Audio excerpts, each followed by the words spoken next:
As the Trump administration slashes the State Department's payroll and turns U.S. foreign policy inward, worries have spread through the U.S. Agency for International Development, which directs most of the government's development assistance worldwide. Foreign aid accounts for about 1% of the federal budget, which President Trump regards as too much. He has proposed cutting USAID funding by more than onethird. While congressional budget negotiators have pledged to restore some of the funding, it has reignited a debate over whether foreign assistance advances U.S. interests in developing nations or promotes dependency and waste. USAID Administrator Mark Green acknowledges that, in the current political climate, the agency must be as effective and efficient as we possibly can. Green, a Republican former congressman from Wisconsin who has also served as U.S. ambassador to Tanzania, spoke to The Times following the recent Global Entrepreneurship Summit in Hyderabad, India, where he was part of the U.S.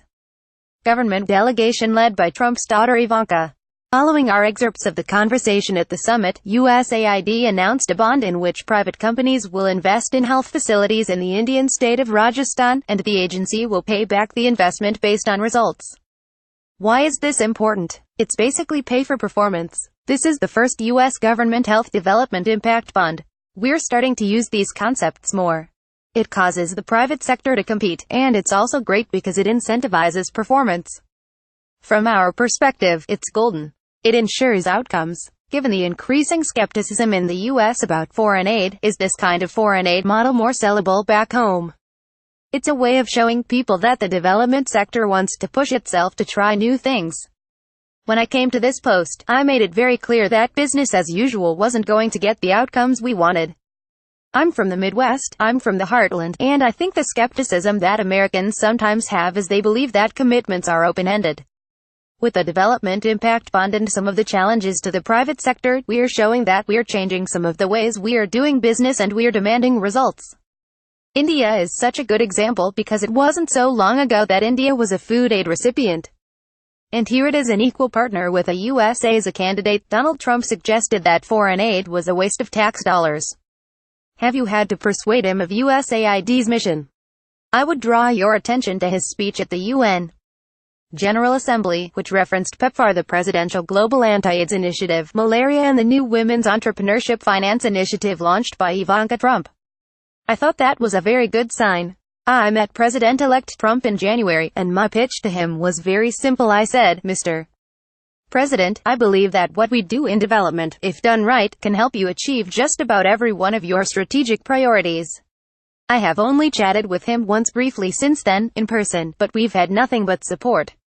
How concerned are you about budget cuts? I think the budget situation at the very least reminds us that we have to be as effective and efficient as we possibly can. My first trip was to the Horn of Africa, Ethiopia and Sudan, where I saw astounding needs. We came back and we talked about it very openly. Does it put pressure? Of course it does. It forces us to scrub everything that we do, and we are. But my favorite moment from the trip was, we were walking through a food distribution site in eastern Ethiopia and there was a lady sitting down with her kids. She had just received her sack of grain. She asked me, can you help me with irrigation so I never have to do this again? If we capture that desire, we can do anything. Climate change is fueling many of the humanitarian crises USAID has to respond to. Yet you have colleagues in the cabinet who are not as convinced of climate change as some would like. Look at this through a development lens. Our obligation is to help people withstand future shocks. It's a matter of record that Ethiopia has had 3 consecutive years of drought. We will certainly do what we can to help foster resilience. Where there are signs of changing climate, where the climatic conditions are having obvious fallout, if our partner is looking for us to work with them on that, we will. But if a changing climate is making these disasters worse, how can you address them if not everyone in the government is on the same page? Whenever the interagency administration gets together to formulate policy, I'm proud to say I'm often involved. When I am, we bring forward our point of view. I think it's crucial that we're able to point out, look, Ethiopia has just gone through 3 consecutive years of drought. They are on the famine list for 2018. That's a matter of record. We will try to help them plan. You're in the midst of a major reorganization at the State Department and USAID. Positions are going unfilled and there are reports of senior staff leaving. Are you satisfied with the level of staffing?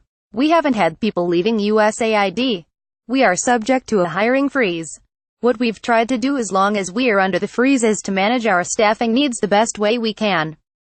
We've received some waivers to hire critical personnel on a case-by-case basis. I need more people, and we're working on it. Caption Shashank.bengali@lawtimes.com. Follow @bengali on Twitter for more news from South Asia. S. Foreign aid a waste of money or a boost to world stability? Here are the facts. S. Development aid, harmful handout or helpful hand up? U.S.